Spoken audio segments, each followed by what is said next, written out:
gives you the very best of Sky News wherever you are. Breaking news, videos, analysis. Up at 6%. Podcasts, watching us live. Joins us live. All in one place, and all at just the touch of a screen. The Sky News app. Get the full story first.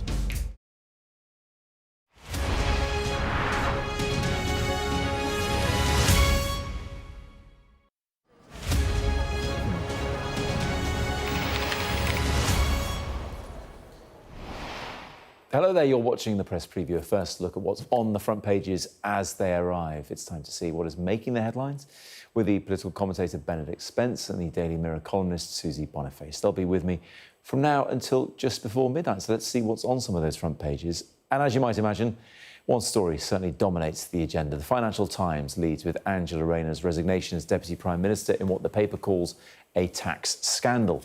The Guardian suggests Sir Keir Starmer is battling to contain a crisis, having undertaken today's widespread cabinet reshuffle, which the Mail is calling a nightmare on Downing Street. The Times calls it the Great Rayner reshuffle. And one of the people on the ministerial merry-go-round is the new Home Secretary, Shabana Mahmood. The Eye points out that she'll now have to deal with the migrant situation.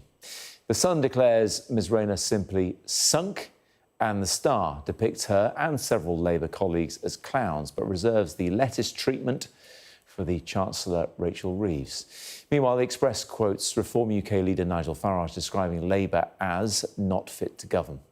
The Telegraph appears to suggest the reshuffle leaves the government better positioned to respond to reform on key issues. But the Mirror rounds on Nigel Farage, accusing him of hypocrisy in his own alleged handling of stamp duty on one of his properties. He denies any wrongdoing. With me are Benedict Spence and Susie Boniface. So let's get straight to it. I think the vast majority of the papers focusing on this, Benedict. So let's start with The Guardian. Rayner goes. Well, actually, their headline, PM battles to contain crisis after Rayner forced to resign. Is there a crisis because she's gone? Or, as some are seeing it, the PM has turned a crisis into an opportunity? I think that's a very charitable interpretation of it. I do think that it was a question, not my interpretation. Sure. I do think that it is a crisis because we're, what, 2 days after he put out that video message saying, here we go, ladies and gentlemen, it's phase 2. It was a bumpy start, but this is going to be a lot smoother now. And then, yeah, that went really, really spectacularly well. I can't wait for phase 3. You know, the gates of hell will literally open. It's a situation where he didn't want to lose his Deputy Prime Minister because she was a bit of a bulwark against the left of his party. She was sort of seen as the acceptable face of the left, if you like, and also able to keep things in check, you know, sweet with the unions. There was a lot to recommend her. Now we are going to get that situation where we have the contest to see who replaces her going forward. Perhaps this was an opportunity to bring forward a reshuffle that was coming anyway, to try to perhaps take the sting out of it and make it appear as though they are on the front foot. But that's still not what Keir Starmer wanted to happen. He didn't want to lose Angela Rayner. He didn't want this to happen this soon. He is perhaps trying to make the best of a bad situation, but I don't think you can get away from the fact that this is another rather embarrassing development. And there she is, in happier times for her, walking alongside Sir Keir Starmer. The Times headline, Susie, the Great Rayner reshuffle. I should just mention, by the way, a lot of them focus on what she wrote in her resignation letter. Of course, The Guardian has, for a teenage mum from a council estate to serve at the highest level of government, has been the honour of my life. But she is gone, and that doesn't really leave anyone from what you would call the traditional left of the Labour wing, left wing of the Labour Party, in government now. No, it's very much quite Starmerite, and the reshuffle has been quite Starmerite. From a positive point, if you wanted to paint a positive glance on all this, if it's possible, I'll take the opposite view to Benedict. I don't think this is a crisis. I think there has been a crisis, but in a way, now it really is a reset. Before it was just some slight moving around of the deck chairs. Now, Keir Starmer can go, and the whole country goes, well, he has had to have a big clean out, and he started again. So there has been an excuse because a big beast has gone from his cabinet. He's had to been able to really shift things around. If it wasn't for her going, it would have been a bit more stagnant, perhaps, and so that reset has happened. You can also argue that what's happened here is that it has completely squashed coverage of reform, and first big proper party conference that was going to be a more professional conference than a loose gathering of nuts and bolts, which we've had before.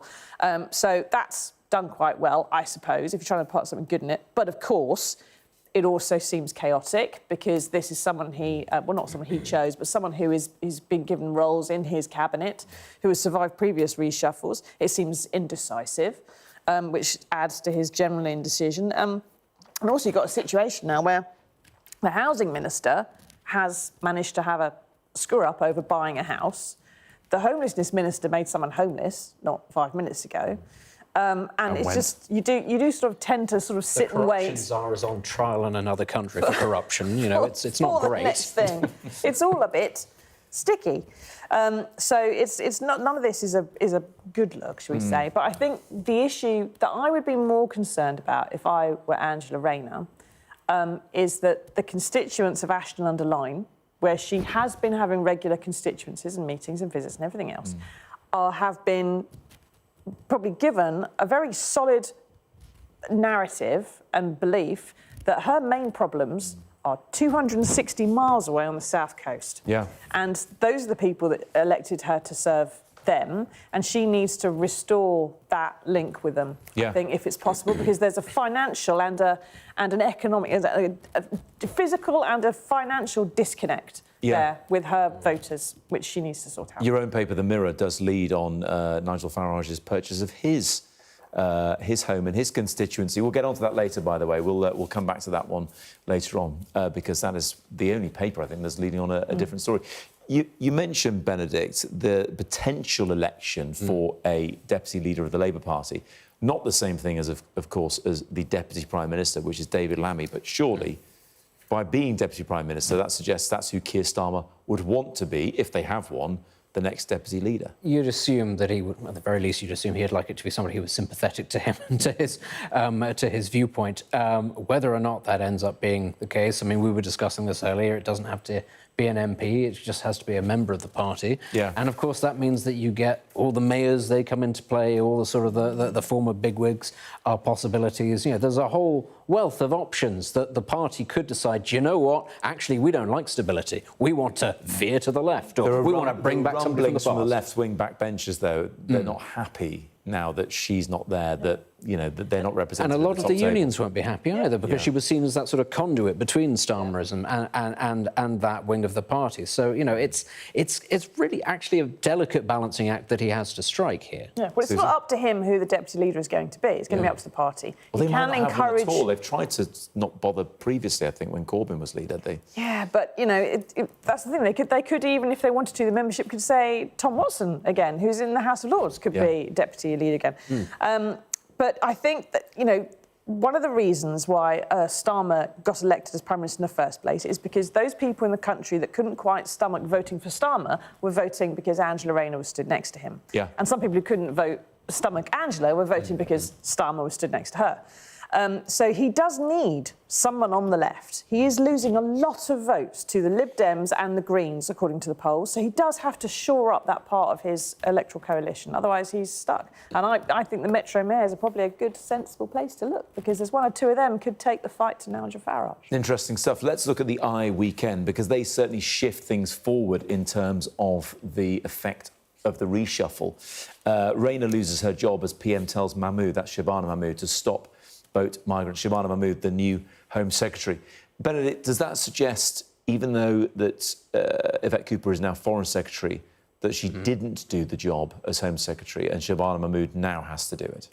I'd certainly say so. I don't think that Yvette Cooper ever cut a very convincing figure on it, whereas I think Shabana Mahmood will actually be a bit more hardline. I think that this is potentially... That's her reputation, isn't she? She's a tough cookie.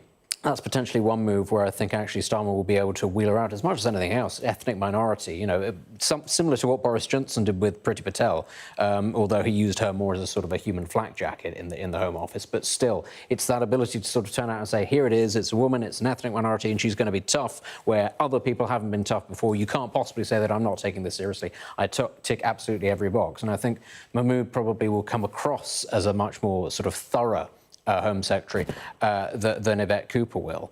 But, you know, beyond that, actually, I sort of look at some of the other, you know, decisions. I mean, as much as David Lammy being Starmer's deputy might sound like a good thing, actually, Lammy has done a surprisingly good job as Foreign Secretary. He's done a lot of work to build up a rapport, for instance, with J.D. Vance and other people, and now he's just been torn out and he's been put somewhere else, and now Cooper's got to come in. They're both deputies in their own way, aren't they? To a point, but there is the slight frustration, as is often the case with our system, that ministers aren't able to stay in post for very long, and actually that they just get their feet under the table when they're sort of wrenched out of their sockets and they're put in somewhere else. And either it's because you're doing a bad job, but I can't afford to get rid of you, or you're doing a good job. Could you try doing a good job somewhere else and not finish that job? That is a funny thing. Let's just take a bit of a step back from this. In no other businesses where you've done a good 7 to 9 months, you shifted into something else with a big leadership responsibility. But it seems to happen a lot with cabinet reshuffles. Like you say, if you've suddenly got your foot under the desk of the Home Office and now you're in the Foreign Office, that's a wrench. How do you get used to that? It happens more likely when you're in government because there's been a problem like this.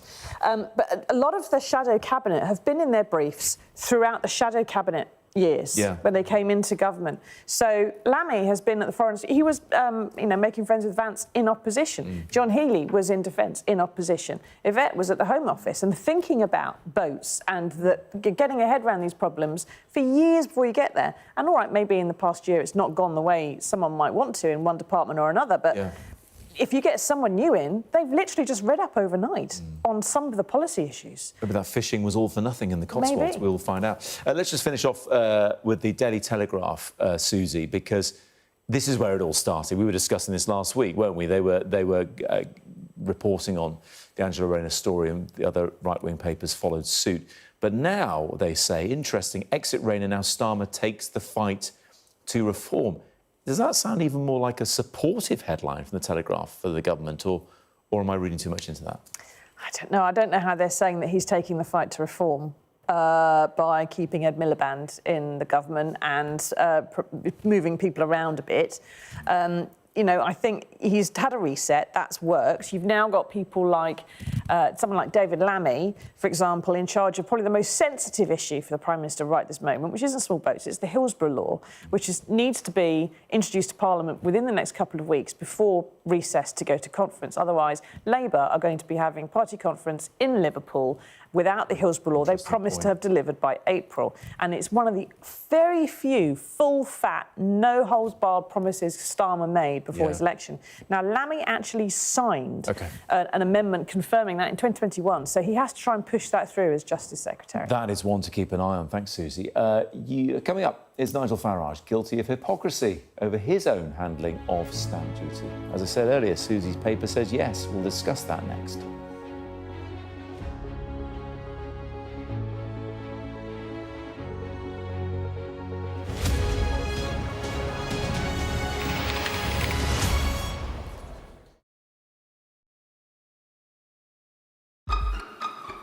We've got your Sunday mornings covered. From the front page and the sounds of the streets to the voices of the people who make the major calls and big picture politics beyond Westminster. We'll put you at the heart of our story. I'm ready. Are you? Join me, Trevor Phillips, Sunday mornings on Sky News. I'm Stuart Ramsey, and I'm Sky's chief correspondent. An enormous explosion has just come down. I think it was a monster's just landed in between us. Hundreds and hundreds of people hoping to get north, ultimately to get to the United States. It's a border where they're not welcome, yet they keep coming. We saw snatch squads going in, grabbing people, taking them out and putting them into trucks, but taking them away. They make about 50 kilos of fentanyl a week. It's incredibly dangerous and toxic stuff. There's been an upsurge in deaths. The fighting between the gangs is getting more and more vicious. Is this now all your territory? Yeah. The battlefield is outside the barricades, which is over there. This is much more like a normal town. It's really sending a clear message that Venezuela is eager for change. We've been crushed. Free from wherever you get your news. We are in the middle of a forest, in a jungle really, and they're attempting to keep these men alive. This is real, hardcore emergency medicine. The information on this could bring down the entire network, not just in Iraq and Syria, but across the world. Sky News, the full story first. Well, hundreds of thousands of people have been using the beast for years to traverse Mexico, but it is really dangerous. Many people have died riding it.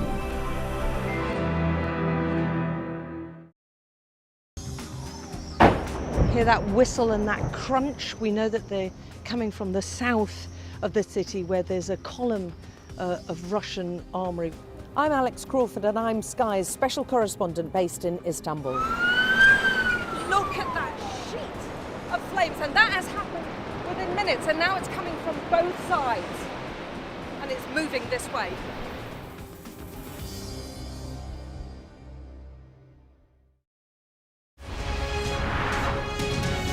Our app gives you the very best of Sky News wherever you are. Breaking news, videos, analysis. Up at 6%. Podcasts, watching us live. Joins us live. All in one place. And all at just the touch of a screen. The Sky News app. Get the full story first.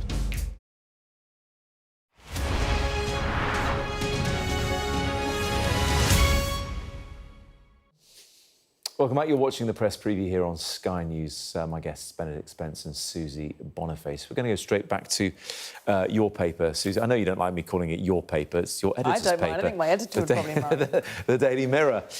Because, yes, we do see a small picture of Angela Rayner there, but their focus is on Nigel Farage. Luxury house Farage boasted of buying was purchased by his partner, slashing the tax paid by $44,000 above the headline stamp duty hypocrite. Tell us more. Well, the allegation is that obviously most MPs have a home in their constituency, which they rent or they own. Yeah. In Nigel Farage's case, it took him a while to move to Clacton, quite famously, and to hold a constituency surgery. And he hasn't, although he lives there, he has said, I have a house there, but he doesn't. He says, I have bought a house in Clacton. He hasn't. His girlfriend has bought the house in Clacton. Now, it's her first property. It's her primary home, according to the taxman, so she has just paid the normal stamp duty. The allegation is that because he owns, I think, about 4 houses, he should have bought it himself, if it's his constituency house, and he should be paying second home stamp duty, which, of course, is higher. But, of course, the allegation really depends on whether or not his girlfriend is using the home as a primary residence, or whether he just pops there once a month and she's never to be seen. That we don't know. It's not in the paper. He says it's a disgusting allegation, unfair and untrue, which is a very, very thorough and slightly overcooked response, I would suggest, as a denial. He says that she loves it in Clacton and that's as it is. And if that's the case, then all's above board, isn't it? Yeah, she's called Laura Ferrari.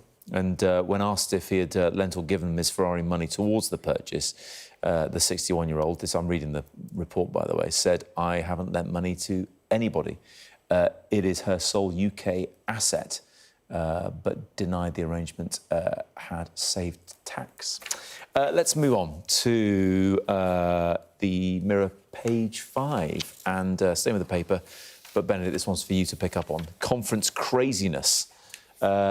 Because, of course, as you said earlier, Susie, all this reshuffle and Angela Rayner going hasn't necessarily overshadowed the Reform Conference. After all, Nigel Farage brought his speech earlier by 3 hours so he could respond to this. But what's the craziness they're talking about? Well, I mean, you said that, that this was an opportunity for Keir Starmer to sort of, take away a bit of the glitz and the glamour from Reform. If anything, I think he's done Reform a massive favour because nobody's paying attention to what we saw. Now, this was the slightly more mild end of the spectrum, which was sort of, Nigel Farage is somewhere between Donald Trump and a WWE star, because, everything has to be very sort of Americanised and glitzy these days. Fortunately, he kept all of his clothes on, even though he is wearing a turquoise suit at some point in all of this, which is an exciting decision to go with. But there doesn't appear to have been an awful lot in terms of policy, even though we keep on being told, don't worry, the policy is coming at some point. It didn't come today. And we were also treated to Andrea Jenkins serenading the conference with,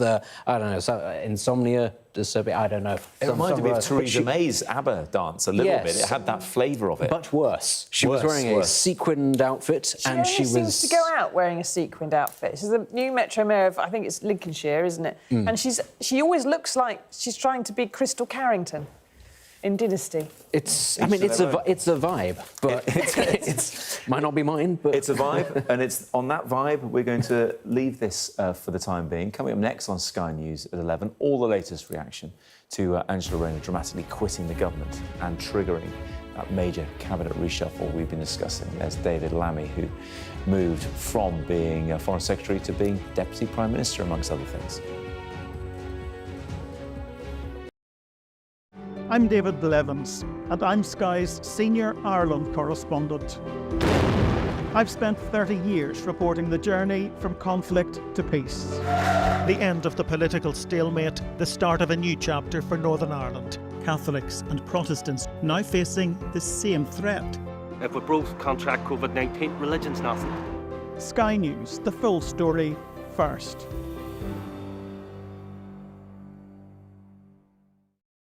Fire, shouts the commander. Force through! There's a dash to safety. We've now got to wait inside the shelter to see if there is incoming. I'm Deborah Hames, Sky's security and defence editor. Should Russia's war with Ukraine escalate significantly, pilots like these could be called upon to go into combat for real.